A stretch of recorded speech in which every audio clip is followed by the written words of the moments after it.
So welcome back to the channel. It's been a while since I posted anything, but I'm going to try get a bit better at posting again. But I just thought I'd do a video on how I finally broke 35 minutes for the 10k. So kind of the training I did to get to that point, the strategy I had, and yeah, basically how I built up to it. So for anyone new, thanks for subscribing to the channel and stuff like that. If you want to go back and watch all videos, there's all my racing stuff up there. And yeah, if you've been around for a while, thanks as well for sticking around.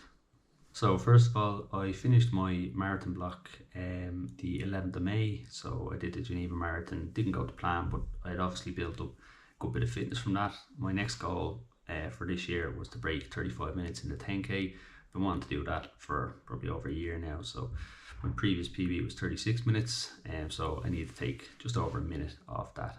So I came up with a bit of a plan to use the fitness I'd built in the Geneva block and to use that to then focus a bit more on the speed work side of things and build up my sort of speed endurance to break the 35-minute barrier.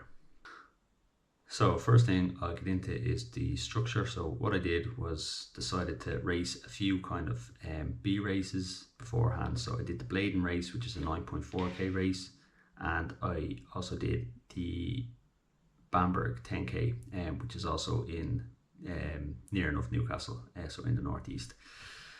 Both of these are just B races, but they're supposed to, I suppose, kind of allow me to fine tune the race and see how it felt to do the 10k again, and see where I could adapt and do better for the kind of A goal race. Decided that my A goal race would be the Clonee 10k, so that's back in Ireland, just outside Dublin. So this was the 26th of June and the Geneva Marathon was 11th of May. So it gave me about kind of 6-ish weeks, I think it was, to sort of come up with this plan, and I thought that was just about right. Obviously had the fitness already built up, as I said earlier, so yeah, this was about mainly focusing on speed sessions and seeing what I could do. Obviously with a 36-minute PB from the year before, I suppose I wasn't too far off it. So yeah, I guess it probably just needed a bit of specificity in the training, specific to the 10k race rather than beforehand where I'd be marathon training and just doing a 10k within that block. So that's why I kind of dedicated these 6 weeks to that, and yeah, that was the kind of timeline of my plan. So then I'll move on to my training. Most of my mileage was easy mileage. I'd be doing kind of minimum 100-kilometer weeks, a lot of it easy. So in general, I take one rest day a week, usually a Monday, sometimes a Saturday. Tuesday would be easy long, Wednesday would be a track session, Thursday again easy long, Friday or Saturday would be some speed work, could be on the track, could be on the roads, but probably mostly track for this. And Saturday or Sunday would be again a long with maybe some structure in there, like some kilometer reps. More so when I'm doing, I suppose, a marathon block is when I'd be doing a kilometer reps. I think in the 10k block I mainly kept those long runs fairly easy.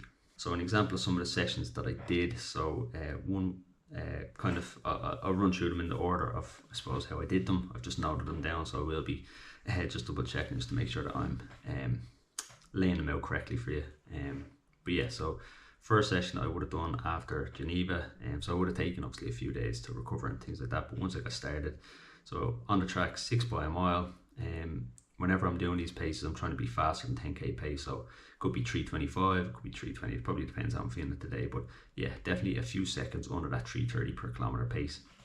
So 6 by a mile, 1.609 kilometers, so that's faster than 10k, and that's 9.6 kilometers work, so that's nearly a 10k in itself. Obviously you're taking breathers. I tend to take between 75 to 90 seconds depending on what session I'm doing.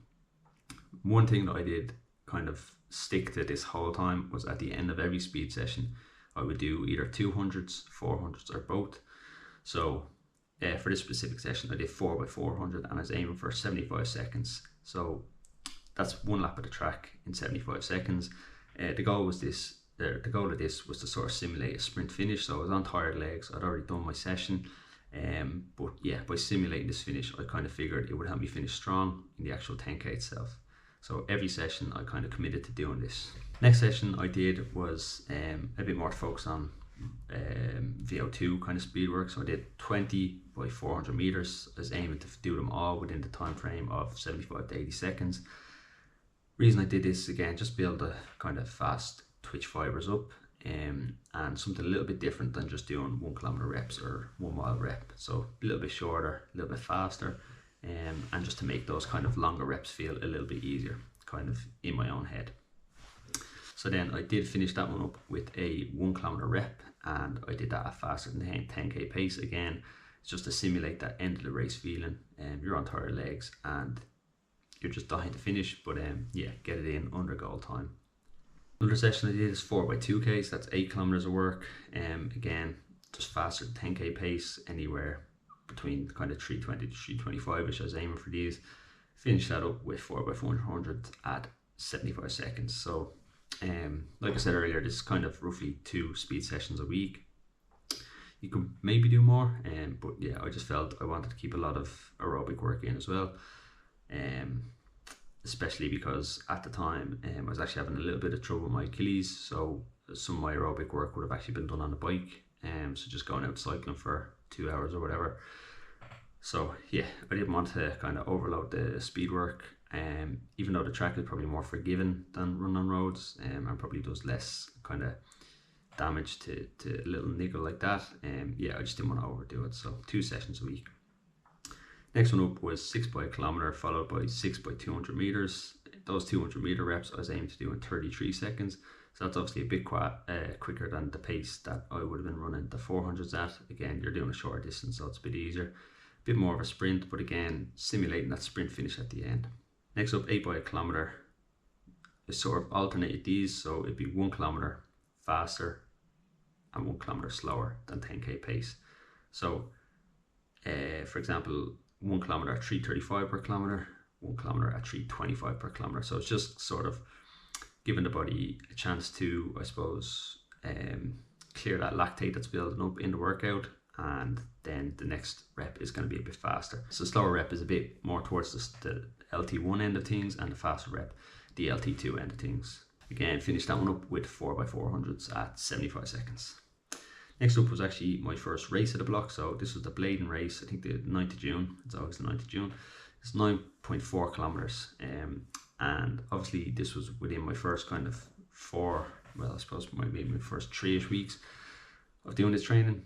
So obviously wasn't expecting to be able to hit goal pace, especially with the fact that, you know, there is a few hills in this race, or at least kind of one major hill as I remember it. And yeah, so finished this race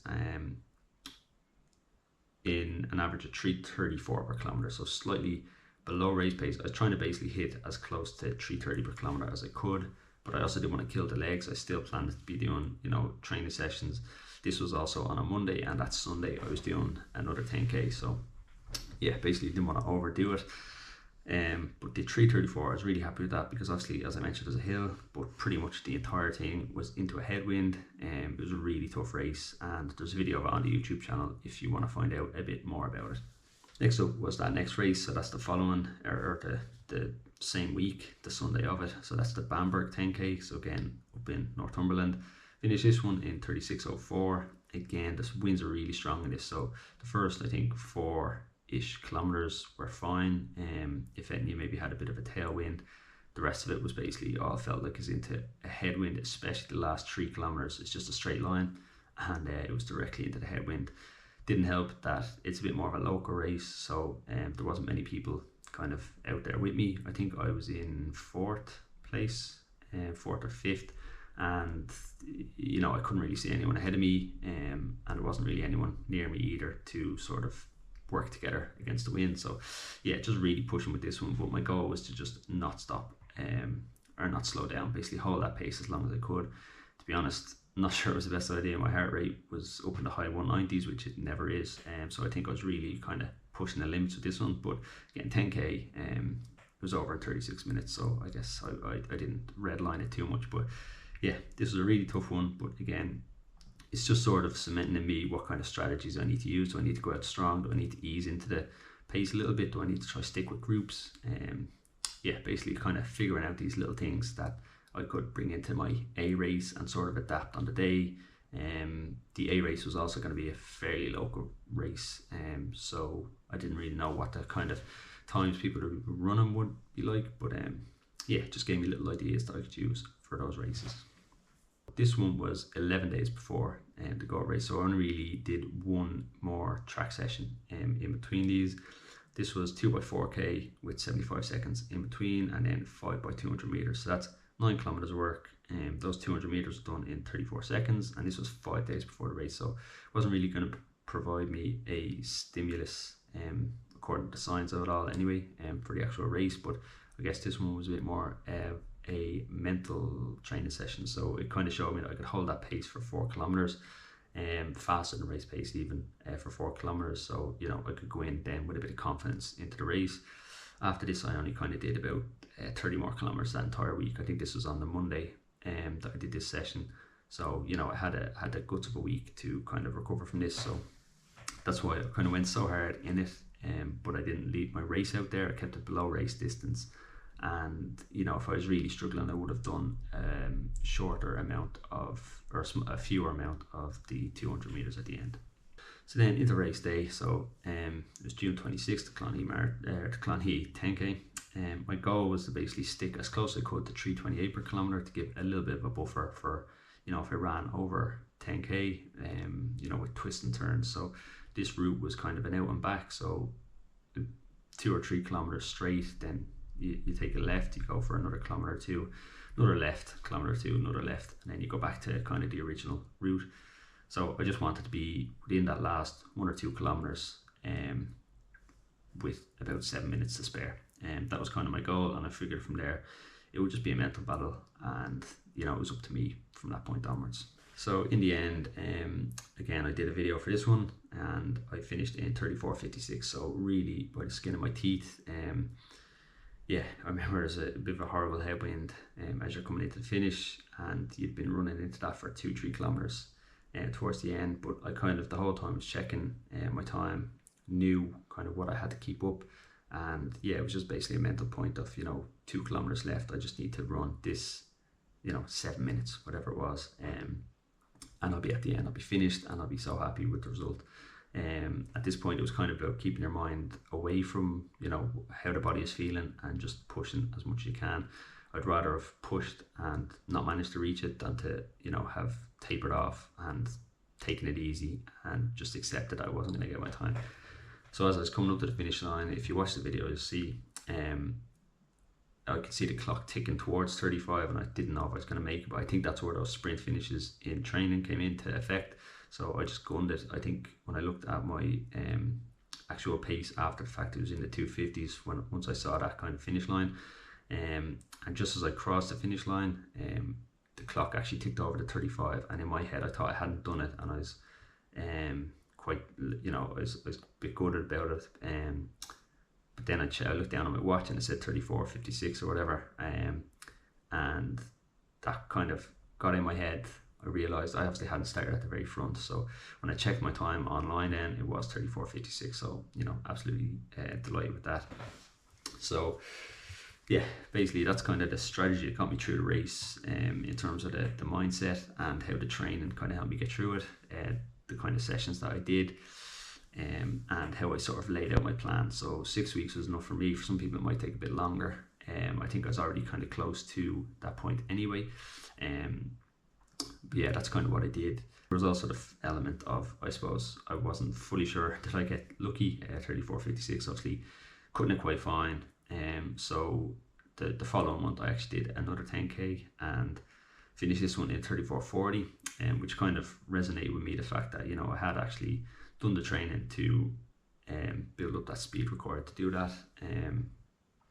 This was the Duleek 10k, and again, there's a video on the channel about that if you want to watch it. For that one, it was another quite hilly one. There's kind of 3 or 4 little hills, but you have to make do it. And then the last 2.5, 3-ish kilometers, I think, was pretty much entirely downhill. So my whole plan was to stick as close as I could to 3:30 pace, up and down those hills, get to that last section, and I could just gun it from there. So yeah, if you want to watch the video, see how I got to 34:40 with that. But yeah, I just thought I'd do a video on kind of the training that I did for that 10k. I haven't really had the time to do training videos on my marathon training, but at the moment I'm training for the Warsaw Marathon and the Dublin Marathon. So I will, if I get a chance, be able to do training videos on those if people are interested, or if there's other kind of videos you want me to sort of look at doing, just let me know. But yeah, I hope this is helpful, give you an idea of what you can do to, I suppose, improve your own 10k time. It doesn't have to be obviously aim for the times I'm aiming for, but those sessions can be structured for any pace, you know. So it's just the things that I did to do it that I think could help other people. So yeah, I thought it'd be just a good, interesting video to make, and hope you've enjoyed it. If you had, let me know. Do like it, you know, gives it a bit of traction as well. And yeah, thanks for watching, thanks for sticking around, and I'll try to be a bit better providing you some content in the coming months. So thanks for watching, and hope you enjoyed it.